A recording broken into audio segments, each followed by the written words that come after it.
안녕하세요. 정성경입니다. 교육통계 수업.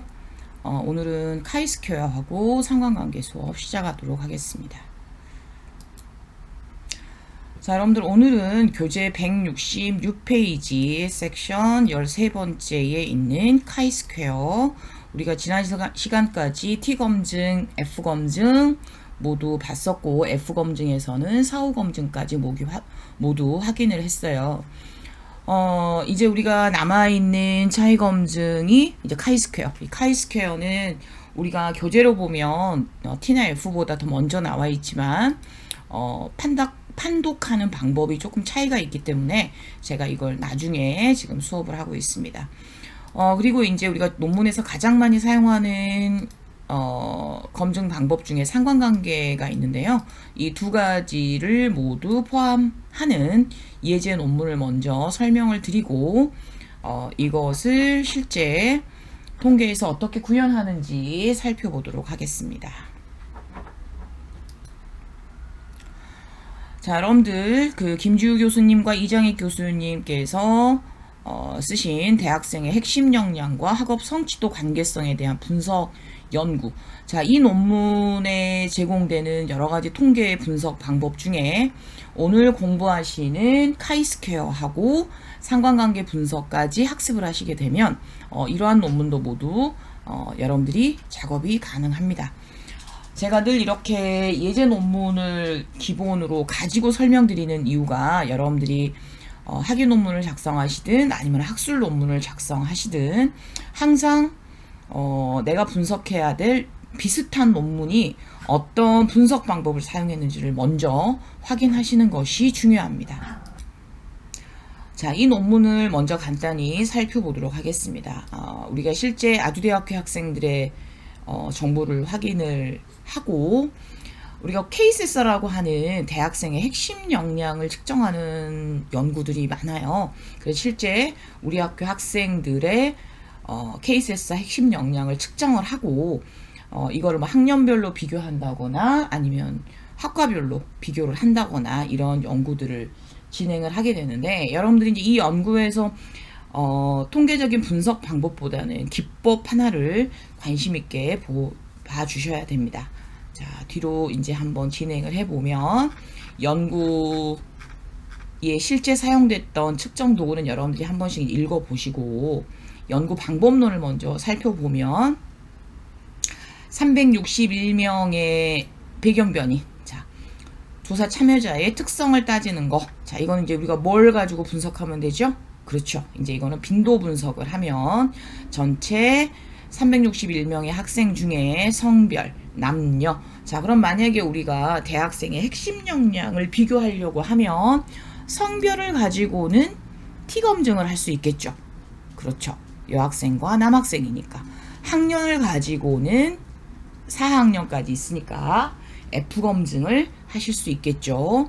전공 계열도 4가지니까 F검증을 하실 수 있어요. 자, 여러분들은 만약에 제가 이런 가설을 준다면 361명 학생들의 성별 차이를 구해보자. 그러면 T검증을 하시면 되고요. 학년 간 차이를 보자. 그러면 F검증을 하시면 되고요. F검증에서 뭐가 나온다? 차이가 있다라고 판독이 된다. 그럼 우리는 사후 검증까지 진행을 하셔야겠죠. 전공 계열도 마찬가지입니다. 자, 그런데 학년과 전공 계열이 어떻게 나눠지는가? 자, 그러면 학년도 명목형 척도고 전공도 명목형 척도예요. 이런 경우에 우리가 뭔가 분석을 하려고 했을 때는 기존의 평균을 가지고 분석을 하는 것이 아니고 몇 명이 있느냐 이 내용을 가지고 분석하는 거를 카이스퀘어라고 합니다. 자, 논문의 3번째 자료 수집과 분석을 보면 두 번째 패러그래프까지는 측정 도구에 대한 것을 활용해서 어떻게 정보를 확보하느냐라고 하는 얘기들인 거고 이제 마지막에 보면 핵심 역량 점수는 등간 척도로 해석을 해서 평균과 표준 편차를 계산을 하고 이 각각의 역량들이 어떤 관계가 있는가를 확인하기 위해서 상관관계 계수를 계산했다는 거예요. 오늘 바로 이 상관관계 계수를 도출하는 방법을 학습을 할 거고, 학년과 계열별 차이 검정을 위해서는 일원 별량 분석을 했고 F 검정을 했다는 얘기죠. 성별 간 차이 검정을 위해서는 T 검정을 했다는 거예요. 우리는 오늘 카이스퀘어를 공부를 할 건데, 카이스퀘어 내용을 하기 전에 유형화 분석을 위한 군집 분석을 활용해서 뭔가 새로운 군집을 만들었다는 거예요. 이 새로운 군집과 이 학년과 계열을 활용해서 카이스퀘어를 한 연구 결과를 잠시 후에 이 논문에서 살펴보시게 될 거예요. 자, 결과 분석을 보면 여러분들이 이제 논문이 읽힌다. 나는 논문을 읽을 수 있다. 이거는 뭐 서론이나 이론적 배경이 읽히는 게 아니고 이런 연구 결과가, 즉 분석한 연구 결과가 읽혀야 되는 거예요. 자, 여러분들은 이미 평균과 표준 편차를 구하는 방법을 알고 있으니까 실제 역량에 관련한 평균은 얼마고 표준 편차는 어떻다. 이거 우리가 기술 통계를 가지고 정리를 한 거예요. 자, 이렇게 해서 우리는 기술 통계 분석을 이용을 해서 기본적인 값을 확인을 했고, 각각의 역량들 전체 값을 활용해서 학년별로 차이를 분석하려고 했더니 F 검증을 하려고 한 거예요. 자, 그랬더니 자기관리 역량은 별표가 없기 때문에 차이가 없어요. 대인관계 역량은 차이가 있어요. 자원정보 활용 기술도 차이가 있어요. 글로벌 역량도 차이가 있어요. 나머지 두 개는 차이가 없어요. 그런데 전체 평균으로 봤을 때는 차이가 있다고 보기 어려워요. 그러니까 전체 큰 값을 가지고는 차이가 나타나지 않았었는데 하위를 들여다보니 대인관계 역량이나 자원정보 기술 활용 역량이나 글로벌 역량은 학년별 차이가 있었다. 이런 분석을 하기 위해서는 우리는 F 검증을 해서 확인할 수 있다라는 거예요. 자, 그 다음에 이제 전공별 차이를 봤더니 전혀 다른 어떤 결과들이 나왔죠. 전체를 봤을 때는 별표가 있으니까 차이가 있었어요. 전체를. 그런데 내부를 더 들여다보니까 실질적인 전공에 따른 자기 역량 차이는 발견되지 않은 경우도 있어요. 이게 바로 뭐냐면 전체 합산한 걸 가지고는 부분적으로 이 기타에 속하는 학생들이 전체 평균이 조금 떨어지기 때문에 차이가 있다라고 나타났지만 항목별로 다시 들여다보니까 실제로는 차이가 없는 것처럼 확인이 되는 거예요. 이래서 F 검증은 총값도 검토를 해야 되고 하위에 들어가 있는 내용들도 우리가 확인을 해야 됩니다. 자, 여러분들이 지금 논문을 읽고 계시는 거예요. 우리가 표가 등장하고 통계가 제시된 논문들을 보면 처음부터 그냥 머리가 아파요, 어려워요 이렇게 보시지 말고, 그래서 여기서 이렇게 해석을 하는 거예요.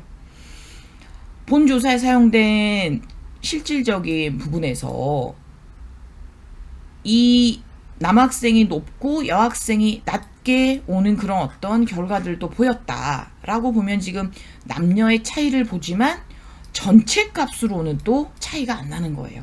부분적으로 이렇게 해서 전체를 해석하는 방법, 그리고 부분을 해석하는 방법, 이렇게 해서 우리는 차이 검증을 가지고 논문 12페이지까지 있는 12번째 페이지까지 있는 논문 작성이 가능했었어요.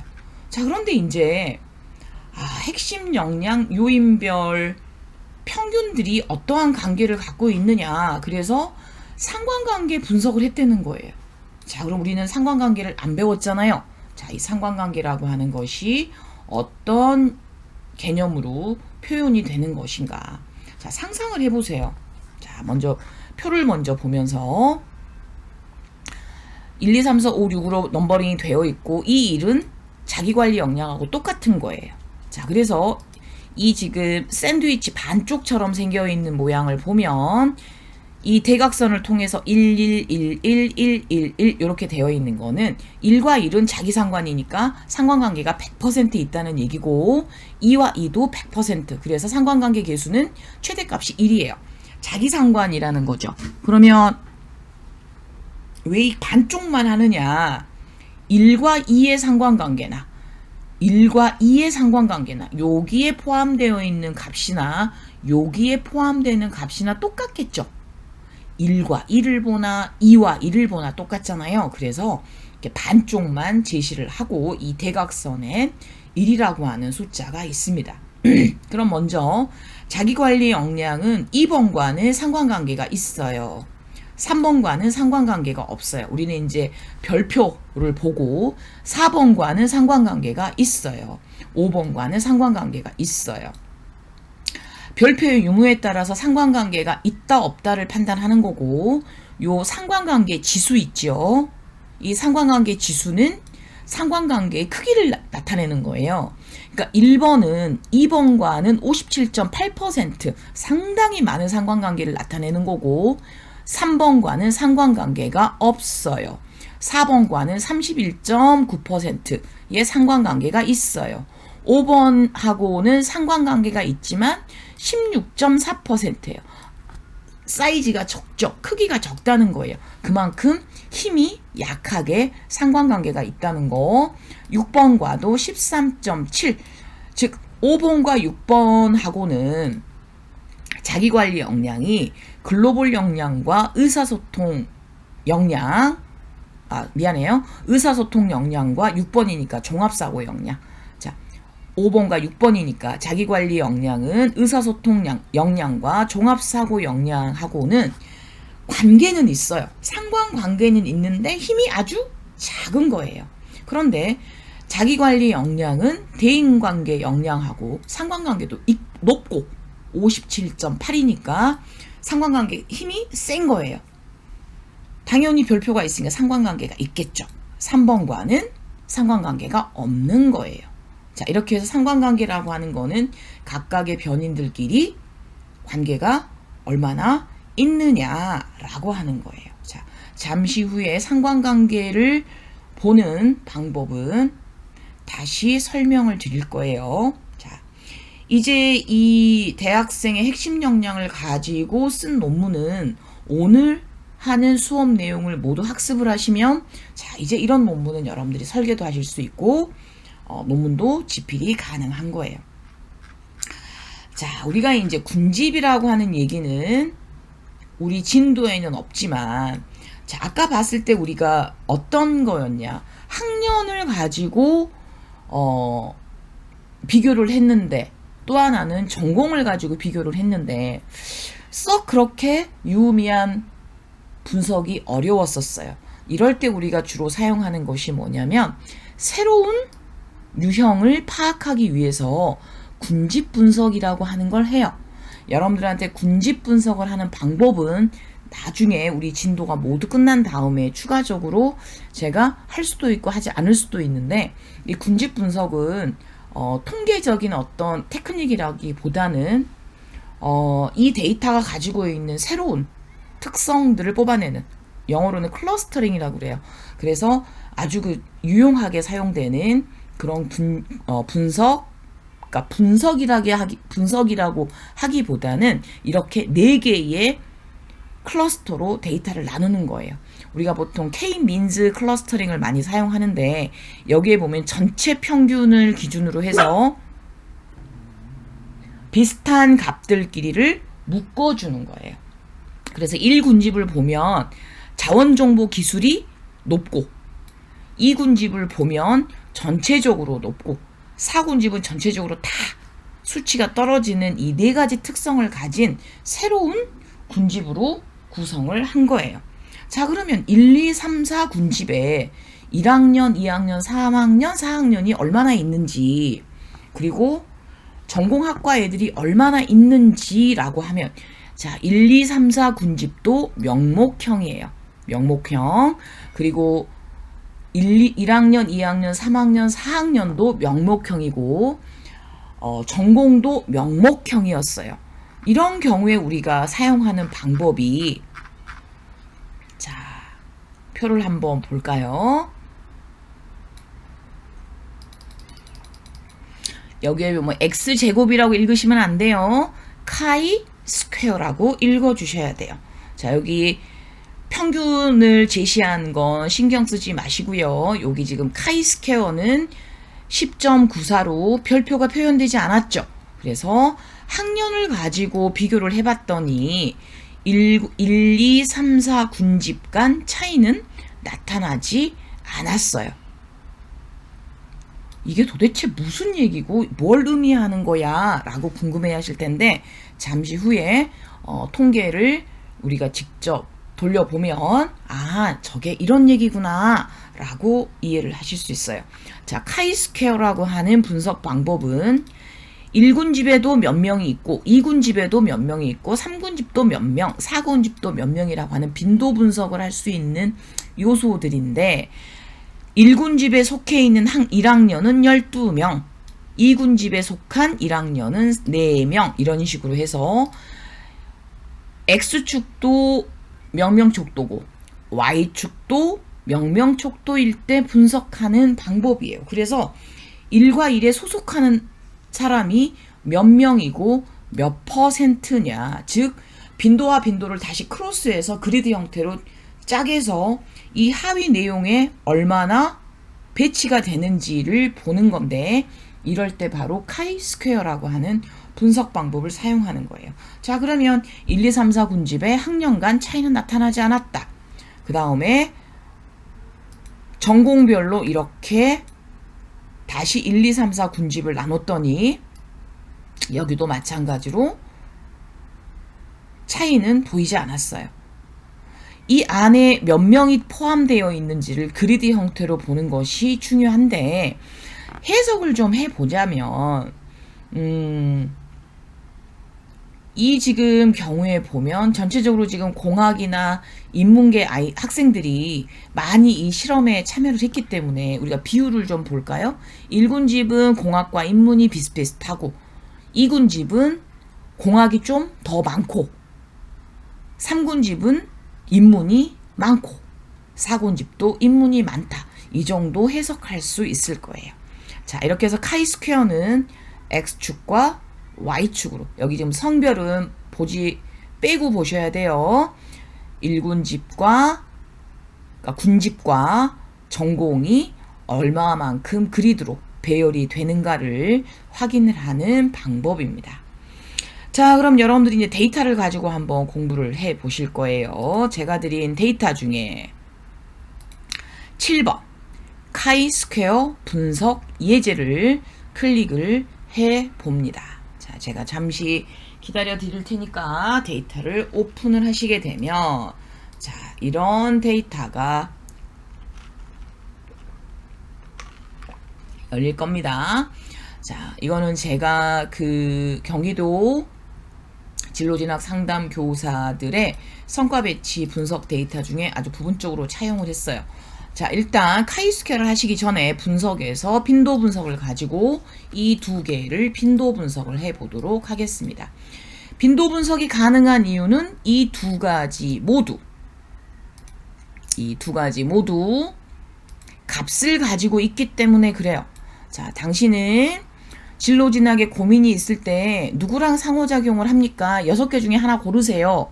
라고 해서 1과 6까지 응답을 제시를 했고 당신은 학급의 유형이 어떻게 됩니까? 저는 중학생입니다. 일반 고등학생입니다. 특성화고입니다. 특목고입니다. 자율고입니다. 이렇게 해서 5개 중에 선택을 하라고 물어봤어요. 그럼 일단 확인부터 해야겠죠? 아, 지금 응답한 학생들이 총 597명이 응답을 했네. 601명이 응답을 했네요. 진로 진학 고민이 있을 경우 누구랑 상호작용합니까? 라고 물어봤더니 결측 4명은 답하지 않았어요. 학교 교과 선생님이랑 합니다. 부모님과 합니다. 아니면 선후배랑 합니다. 진로 진학 상담 선생님과 합니다. 뭐 인터넷이나 사이트를 보고 합니다. 이렇게 응답하는 사람이 597명이었고 나머지 4명은 별로 대답하고 싶지 않아요. 라고 응답을 하지 않았습니다. 그런데 이 중에 학교 유형은 뭔가 라고 봤더니 중학교 일반고, 특성화고, 자율고 이렇게 해서 601명이 응답을 했어요. 그럼 제가 이런 가설을 한번 해볼까요? 중학생은 진로 진학 고민이 있을 때 누구랑 가장 많이 상호작용을 할까? 라고 물었어요. 자, 그러면 상호작용 대상도, 자, 여러분들이 그러면 중학생들은 이 6개 중에 무엇을 많이 선택했을까? 그러면 둘 다 빈도잖아요. 둘 다 개수를 측정할 수 있는 것이기 때문에, 자, 이제 카이스퀘어를 어떻게 하는지 분석에 가서 기술 통계량에 가보면 여기 교차 분석이라고 있습니다. 자, 여러분들 교재 보시면 실제 이 통계를 분석하는 방법이 몇 페이지에 나와 있냐면 168페이지에 화면 캡처가 다 되어 있어서 교차 분석을 클릭을 해요. 그럼 제가 일부러 예제를 2개밖에 안 올려놨으니까 일단 그냥 아무거나 행, 아무거나 열 이렇게 해서, 자, 고민하지 마시고, 자, 위에 있는 거 행에다 넣고 아래에 있는 거 열에다가 넣었어요. 다시 위에 있는 거 행, 아래에 있는 거 열 이렇게 해서 확인 눌러보세요. 편안한 마음으로. 자, 그랬더니 어떤 게 위로 갔어요? 어떤 게 아래로 왔어요? 옆으로. 자, 먼저 결과를 먼저 보고, 자, 중학교 학교급 및 유형. 자, 다시 분석. 교차 분석에서 학교급 및 유형. 자, 우리가 외국 사람하고 우리하고 열과 행을 가끔 많이 서로 이렇게 판단하는 게 틀려요. 지금 우리 열이라고 하는 건 열, 이 열 쪽에 이게 우리가 보통 1열, 2열, 3열, 4열 아니면 행. 자, 행이라고 하는 거에 행에 있는 거는 우리가 이 상호작용 대상이 떨어지는 거고, 학교급 및 유형 1열, 2열, 3열, 4열 이렇게 되어 있는 거는 학교급 및 유형이 가 있는 거잖아요. 자, 그럼 여러분들은 여기 지금 숫자만 나와 있으니까 제가 이렇게 질문을 했어요. 중학교는 학부모랑 가장 많이 상담하는구나. 근데 몇 %지? 라고 퍼센테이지를 보고 싶단 말이에요. 그럴 때 어떻게 하느냐. 자, 교차 분석에 가셔서 똑같은 상태에서, 자, 셀에 가서 나는 퍼센테이지를 열해 줄 거다. 자, 행과 열을 둘 다 클릭해버리면 여러분들이 비교를 하실 수가 없죠. 열에 클릭을 하고 계속을 눌렀어요. 그런데 여전히 카이스퀘어 값은 나오지 않아요. 우리가 T, F 검증을 할 때 카이스퀘어를 했어요. 그럼 이 통계값이 나와야 되죠. 그리고 P값이 나와줘야지만이 차이가 있다 없다를 보는 거예요. 그래서 여기 두 번째 보면 통계량이라고 하는 게 있어요. 여기에서 반드시 카이 제곱, 카이 스퀘어를 클릭을 해서 확인을 눌러주시고, 확인을 눌러주면 표가 바뀌었죠. 자, 열 쪽에 퍼센테이지를 줬더니 해석이 쉽게 되잖아요. 아, 중학생은 총 300명이 응답을 했는데 그 중에 학부모와 상호작용하는 아이들이 37.3%로 가장 많았다. 일반 고등학교에서도 학부모와 가장 아니네요. 진로진학 상담 교사와 많이 했네요. 특성화고는 학부모와 많이 했네요. 맞죠? 이렇게 퍼센테이지를 나타내려고 한다면 아까 보셨던 것처럼 분석에서, 교차 분석에서 셀에 열 쪽에, 만약에 행 쪽에 이렇게 체크를 하게 되면 해석을 이렇게 하게 되는 거예요. 일반 교과 선생님과 상호작용을 많이 하는 경우는 중학생과 일반 고등학생이었다. 학부모와 상호작용을 많이 하는 경우는 중학생이었다. 이 해석이 달라지는 거예요. 해석이.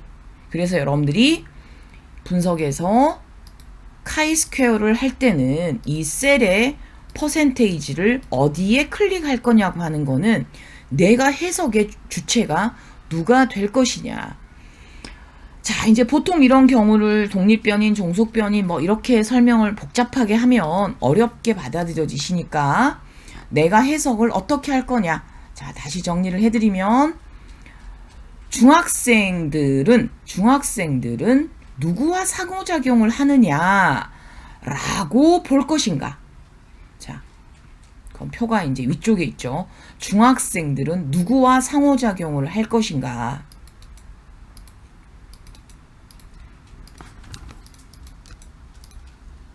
여러분들 보시기 편하시라고 제가 이걸 전부 다.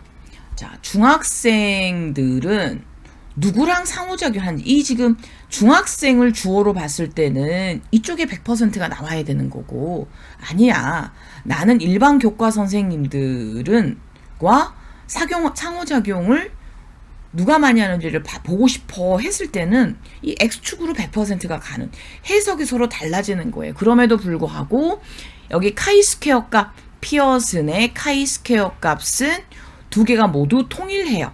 동일하지요. 자유도도 마찬가지고 p 값은 0.009니까 0.05보다 작죠. 0.01보다 작지요. 그래서 별표가 두 개가 붙게 되는 거예요. 이걸 그럼 논문에 어떻게 쓰는지 살펴보도록 합니다.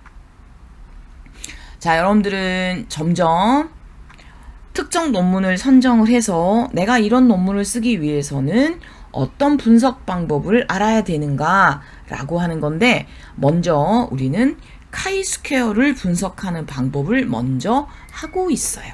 자, 그럼 제가 드린 예제를 가지고, 자, 카이스퀘어, 카이제곱 검증은 독립변수와 종속변수가 모두 명명척도여야 돼요. 그래서 비모수적 추리통계 분석 방법이에요. 그런데 중요한 게 뭐냐면 실제 이렇게 통계 카이스퀘어를 해보면 요 하나를 셀이라 그래요. 일반 교과 선생님, 중학교 요 하나를 셀이라 그러는데 안정적으로 우리가 통계적 해석을 하기 위해서는 각 셀의 빈도는 5 이상이어야 돼요. 예를 들어서 0인 셀들이 등장을 하게 되면 통계적으로 해석이 어려울 수가 있어요. 자, 그래서 어떤 연구 상황이냐, 진로지나 고민이 있을 경우 상호작용 대상에 재학 중인 학교 급 유형에 따라 차이가 있는지 조사하고자 한다. 자, 그래서 자, 기술 통계에서 교차 분석을 클릭을 하고 진로지나 고민이 있는 상호 대상과 학교 금인 유형, 제가 이렇게 여러분들 방금 했던 걸 다시 다 똑같이 캡처를 떠서, 자, 그래서 카이스퀘어를 클릭을 하고 행에 혹은 열에 클릭을 해서 결과값들을 확인을 했더니 우리가 엑셀로 떨어뜨린 후에 논문에 어떻게 작성을 할 수 있느냐. 자, 아까 제가 말씀드렸죠. 진로지나 고민이 있을 경우 상호작용에 따라서 어떤 차이가 있는가를 보는 거기 때문에 저는 가설을 이렇게 일반 교과 선생님과 상의를 많이 하는 경우는 일반 중학교와 고등학교였다. 학부모와 많이 상의하는 경우는 중학교가 많았다. 선후배들과 상의하는 경우도 많았다. 진로진학 상담 선생님과는 중학교와 일반고가 많았다. 인터넷 사이트인 경우에는 고등학생들이 많았다. 즉 특성화고와 자율고등학교 같은 경우는 일반 교과 선생님과도 상의를 잘 하지 않고 선후배들과도 별로. 근데 지금 그러면 특성화고 자율고는 문제가 많구나 이렇게 해석하는 것이 아니고 워낙 표본수가 작았어요. 38개, 11개밖에 없었어요. 특성화고 같은 경우는 학부모하고 가장 많이 했었고, 이 지금 샘플로 선정된, 여기 보면 0도 있죠 지금. 자율고는 그만큼 응답한 아이들이 적었기 때문에 이것만 가지고 우리가 해석을 하기는 어렵다는 거예요. 그래서 카이스퀘어 값은 얼마고 P값은 0.009니까 결과를 어떻게 하느냐. 진로지나 고민이 있을 경우 진로지나 고민이 있을 경우 상호작용 대상에 재학 중인 학교급 및 유형에 따라 어떤 인식의 차이가 있는지를 확인한 결과 제가 이거 메모장으로 넘어오니까 카이스퀘어가 그냥 x2로 넘어와 버린 거예요. 위첨자로 이렇게 만들어 주셔야 돼요. 0.01에서 자, P값이 0.009니까 0.01에서 유의미한 차이가 있다고 조사되었다. 이렇게 논문에 작성을 해주시면 됩니다. 이해되시겠죠? 자, 여러분 다음에는 상관관계 분석을 하기 위해서 세 번째 예제, 여코딩 및 변수계산 예제, 변수계산 완료 파일을 한번 열어보도록 하겠습니다. 상관관계라고 하는 거는 개념만 잘 이해하시면 어렵지 않으세요. 자, 우리가 실제 공감 능력을 측정하기 위해서는 관점 취하기, 상상하기, 공감적 관심, 개인적 고통 이 네 개의 하위 구인을 가지고 바로 공감 능력을 측정을 했잖아요. 그러면 이 네 가지는 서로 상관관계가 있어야 될까요? 없어야 될까요? 당연히 상관관계가 있어야겠지요. 그러니까 우리가 통계를 공부하시기 전에 일단 이걸 말로 한번 쭉 풀어보는 거예요. 공감 능력의 하위에는 이 네 가지의 능력이 있는 그 구인이 있는데 얘네들이 서로 상관관계가 있나? 자, 우리가 이 상관관계를 구하기 전에 측정 도구에서 크롬바 알파 계수를 제시를 해서 신뢰도 계수를 제시를 했었죠. 그거는 그만큼 나의 측정 도구가 안전하다는 거. 우리가 인정할 수 있는 거라고 얘기를 했었잖아요. 자, 그러면 분석에 가셔가지고 중간쯤에 보면 상관 분석이라고 있어요. 이제 여러분들이 이제 이 SPS 화면을 보면 이제 좀 덜 당황스러우시죠. 내가 하고 싶은 거 그냥 한국말하고 똑같은 거 찾아서 클릭해주면 돼요. 나는 상관 분석을 할 건데, 자, 이별량 상관 분석을 할 거예요. 자, 그런데 내가 하려고 하는 분석이 구인들이 뭐였어요? 요거 4개였잖아요. 관점 취하기, 상상하기, 공감적 관심, 개인적 고충. 이렇게 4개를 보내요. 보내고 혹시 모르니까 옵션 한번 눌러볼까요? 평균과 표준 표지 한꺼번에 보면 좋겠죠? 유형 뭐 나랑 관련 없는 거예요. 여기 보면 상관관계 계수, 피어슨 상관관계 계수 가장 대표적인 거예요. 그냥 디폴트로 되어 있어요. 이렇게 해서 확인만 눌러주시면 조금 전에 우리가 논문에서 봤던 거하고 비슷한 표가 나타납니다.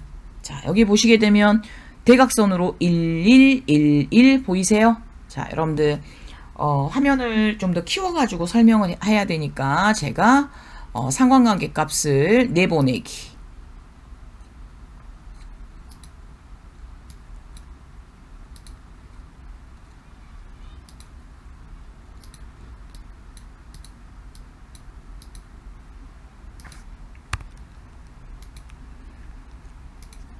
자, 이렇게 파일을 내보내서 자, 여러분들 지금 이렇게 그 엑셀로 꺼내놓는 거 이해되시겠죠? 자, 여러분들 지금 SPS 화면은 우리가 그 확대가 안 되니까 제가 요거를 엑셀로 꺼내서 자, 내보내기를 해서 이렇게 설명을 드리려고 이렇게 되어 있어요.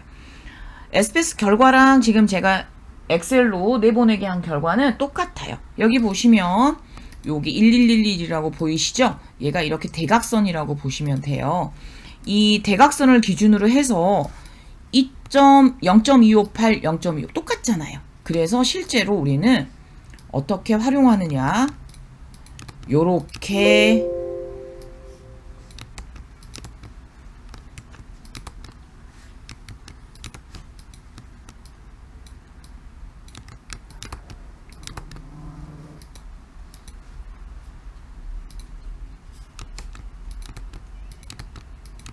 자, 이렇게 해서 샌드위치 반쪽만 이렇게 있는 거예요. 여기 보시게 되면 자기상관이기 때문에 여기 확률이 안 떨어지죠. 그 다음에 여기 보시면 개수가 있는데 사실은 이 개수는 별 의미가 없어요. 그래서 삭제, 논문에는 이렇게 편집을 하는 겁니다. 근데 사실은 이 유의 확률도 별 의미가 없어요.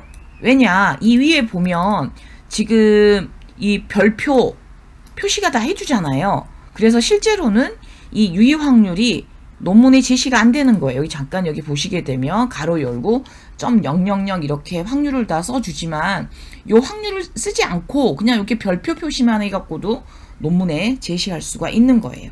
자, 그러면 아까 우리가 보셨던 논문은 샌드위치 위쪽을 모양으로 했고 저는 지금 샌드위치 아래쪽 모양을 했어요. 똑같은 거예요.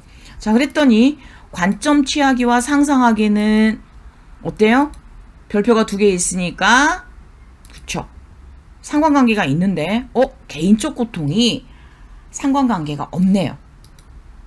나머지도 마찬가지고 얘가 지금 관점 취하기하고 개인적 고통 요 부분에 지금 뭔가 문제가 있는 그런 상황이라고 보시면 돼요. 그래서 우리가 상관관계라고 하는 거는 어떤 측정 도구들끼리 사실은 이런 상황이면 이 측정 도구는 좀 문제가 심각한 거예요. 왜냐? 같은 거를 측정하는 연구 도구인데 하위 구인들끼리 상관관계가 나타나지 않고 오히려 마이너스가 떴다. 이런 거는 신뢰도와 상관없이 응답한 사람들의 어떤 문제가 있어서 아니면 응답한 사람의 특성에 따라서 이런 어떤 영향을 받으실 수도 있어요. 자, 우리가 상상 한번 해볼까요? 공감 능력이 떨어진 사람이 실제로 개인적 고통을 잘 못 느끼거나 아니면 타인의 고통을 잘 못 느끼거나 이런 특수한 사람들이 누구죠? 사이코패스나 소시오패스들 같은 경우는 이런 어떤 감정에 대한 이런 영향들이 떨어져요. 그러면 우리가 이 상관관계 결과만 보고 이 측정 도구는 잘못됐어 라고 하기 어렵다는 거예요. 이거는 누구를 측정했느냐에 따라서 상관관계가 그러니까 나쁘다는 표현을 좀 그러네. 상관관계가 나타나지 않을 경우도 있기 때문에 여러분들이 그냥 통계로 분석된 결과만 가지고 상관관계가 없으니까 이 측정 도구가 이상한가 봐 라고 해석하시면 안 된다는 거예요. 그래서 통계를 어떻게 하느냐도 중요하지만 실제로 해석과 그 의미가 갖고 있는 거를 훨씬 더 중요하게 파악을 하셔야 돼요. 자, 그래서 상관 분석은 우리가 correlation analysis라고 얘기를 하게 되는데 우리가 보통 서열 척도, 등간 척도, 비율 척도 등 선형적인 상관관계를 볼 수 있는 것을 correlation analysis라고 하는데 자, 이때 이제 어떤 개념들을 여러분들이 이해를 하셔야 되냐? 정적 상관관계와 부적 상관관계 두 가지 종류가 있어요. 자, 상관 분석은 정의 방향으로 상관이 있고 부의 관계로 상관관계가 있는 거예요. 정의 방향으로 상관관계는 한 변의 측정값이 증가하면 다른 변수의 값도 플러스로 증가하는 것이고 부적 상관관계는 한 변수의 측정값이 증가하면 다른 변수의 값은 감소하는 거겠죠. 운동을 많이 하면 몸무게는 빠지겠죠. 음식을 많이 먹으면 몸무게는 늘어나겠죠. 이해되시겠어요? 자, 그래서 상관관계라고 하는 거는 일단 선형성을 만족을 해야 돼요. y는 ax 플러스 b라고 하는 이 선형식을 만족해야 되기 때문에 연속형인 편수여야 되고 수학적으로는 등분산을 가정이 돼야 되고 아웃라이어를 확인해서 제거의 대상으로도 보셔야 돼요. 그래서 실제 이 상관관계가 있는 데이터들만 요즘에 그 유행하는 빅데이터 있죠. 빅데이터.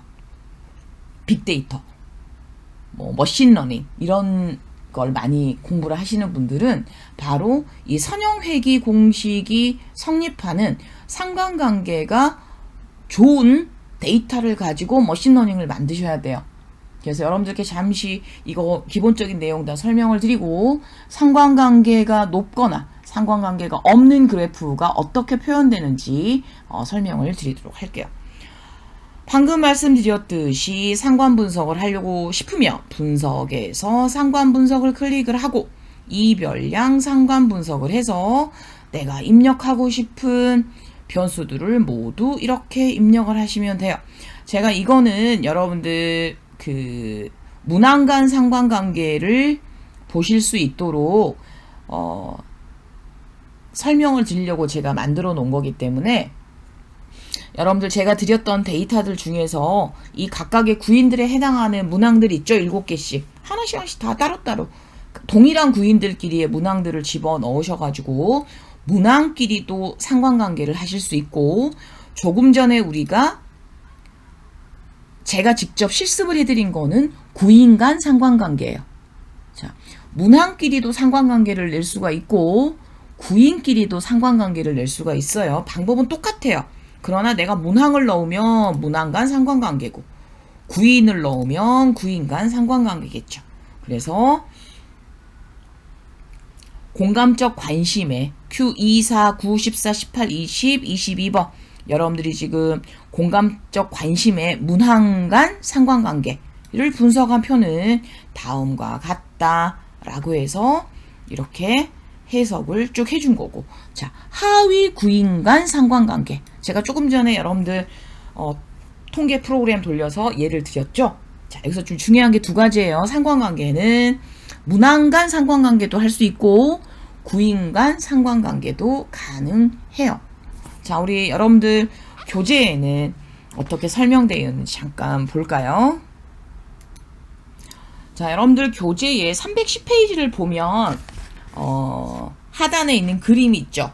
읽을 때는 그냥 실선처럼 보이는 거고 상관관계가 높으면 이 축을 기준으로 따닥따닥 붙어 있고 상관관계가 낮으면 약간 이렇게 호떡처럼 이렇게 생겨 있잖아요. 그래서 정적 상관관계와 부적 상관관계의 그림은 310페이지에 있는 부분으로 보시면 되는데, 자, 이제 우리 그 교재에는 제가 지금 설명드리는 것처럼 문항 간 상관관계 혹은 구인 간 상관관계 이런 어떤 설명이 좀 빠져 있기 때문에 여러분들이 오늘 수업에서는 제가 지금 설명드리고 있는 문항 간 상관관계 혹은 구인 간 상관관계 이런 부분들에 대해서 여러분들이 잘 공부를 하셔야 됩니다. 이렇게 해서 우리는 상관관계 학습이 모두 끝났어요. 자, 상관관계는 아주 쉽죠? 그냥 내가 원하는 거 집어넣어서, 자, 내가 집어넣어서, 자, 변수에 구인이 들어가면 구인 간 상관관계. 자, 만약에 이렇게 A에 해당하는 제가 문항들만 옮겨볼게요. 그럼 A 구인에 대한 문항 간 상관관계가 되겠죠. 그래서 그러면 이건 문항 간 상관관계예요. 문항이 들어가면 문항 간 상관관계고 구인이 들어가면 구인 간 상관관계예요. 변인 간 상관관계도 있어요. 여러 개의 변인이 같이 들어갈 때. 자, 여러분들은 다음에 회귀 분석할 때 보게 될 텐데 잠시 변인 간 상관관계도 보여드릴게요. 자, 우리가 다음 시간에 이제 공부하실 게 바로 이제 회귀 분석을 하게 될 건데 이거 전부 다 변인이에요. 변인, 공감 능력 다. 그럼 우리가 똑같아요. 분석에 상관 분석에 이별량 상관으로 가서 이번엔 우리가 전부 다 변인이란 말이에요. 변인. 변인을 눌러서 확인을 누르면 이 경우에는 변인 간 상관관계예요. 내가 이별량 상관관계에 문항을 넣으면 문항 간 상관관계, 구인을 넣으면 구인 간 상관관계, 변인을 넣으면 변인 간 상관관계가 되는 거예요.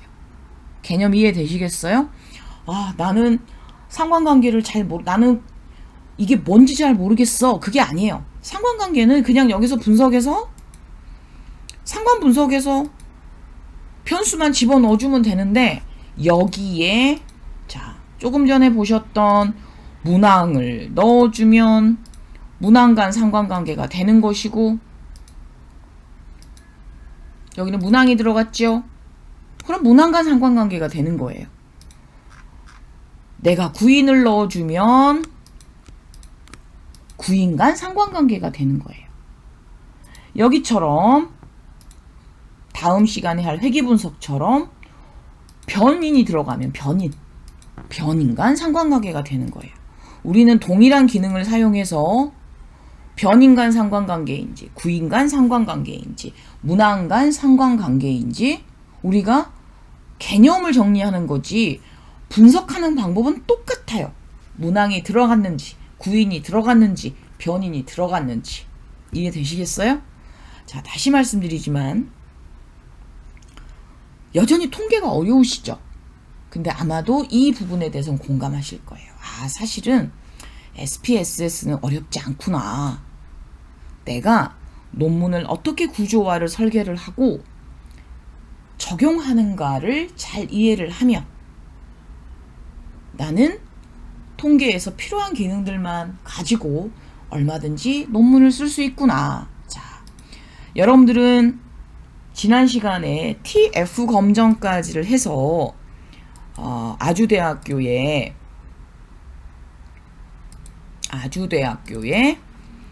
곽희연 전유영 선생님께서 쓰신 논문을 작성할 수 있었어요.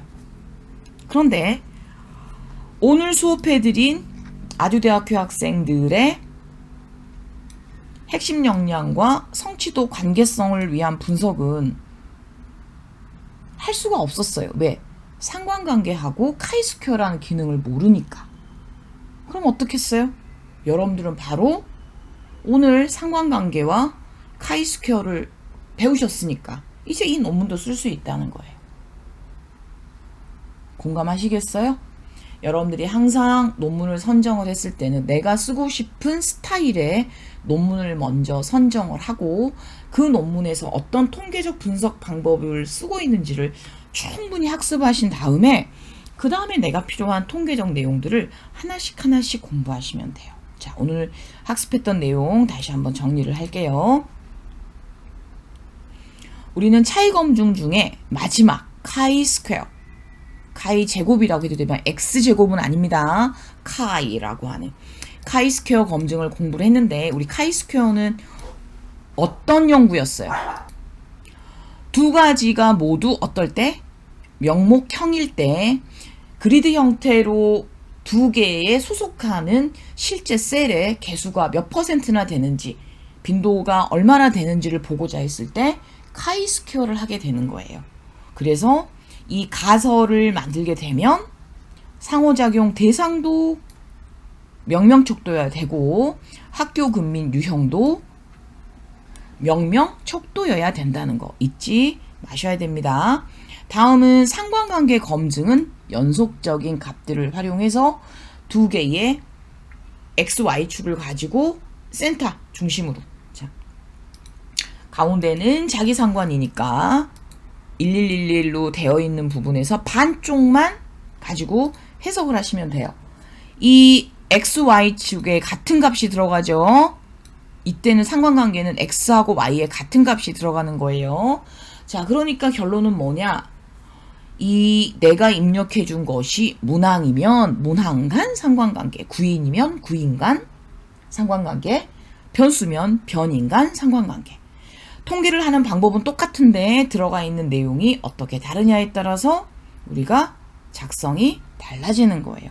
이 정도 이해하시면 여러분들은 자, 상관관계까지 모두 공부를 하셨어요. 자, 이렇게 해서 여러분들은 상관관계에 관련된 모든 내용들을 다 학습이 끝나셨고, 자, 다음 주에는 우리 교재들의 목차를 보게 되면 섹션 20, 21, 23 일단 20, 21, 23 자, 회귀 분석을 공부를 할 때는 단순 회귀, 중다 회귀, 위계적 회귀 이렇게 세 개를 한 세트로 공부를 하실 거고요. 지금 우리 교재에 매개 효과와 조절 효과 부분이 빠져 있는데 매개 효과, 조절 효과 이 부분에서 한 세트로 공부를 하시고 그 다음에 로지스틱 회귀 분석 이렇게 세 세트로 학습을 하시게 될 거예요. 자, 우리는 기말고사는 따로 대면으로 시험 보지 않습니다. 지금 제가 방식은 온라인 폼을 이용해서 그냥 뭐 한 30분에서 1시간 정도 설문 방식으로 테스트를 볼지 아니면 간단한 여러분들 그냥 리포트를 쓰시게끔 할지 아직 결정은 안 했으니까 일단 여러분들 중에서 실시간으로 시험에 참여하기 어려운 분들 우리가 아마도 종강이 7월 2일이 마지막 주니까 7월 2일 날 실시간으로 7월 2일 우리가 수업 시간에 그러니까 PM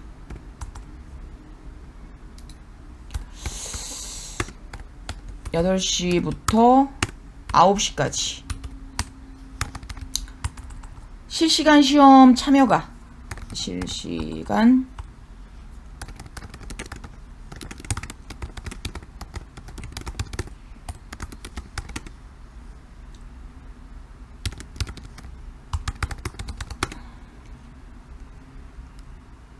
의견을 주셔야 합니다. 지금 저희가 뭐 여러 가지 온라인 평가에 대한 뭐 적정성이나 이런 것들이 있기 때문에 지금 실시간 시험을 하거나 아니면 보고서를 내도록 하려고 하니까 여러분들이 이 부분에 대해서 보시면 될 거예요. 자, 그러면 여러분들 오늘 수업은 여기까지 마치고 오늘은 좀 뭔가 험난했습니다.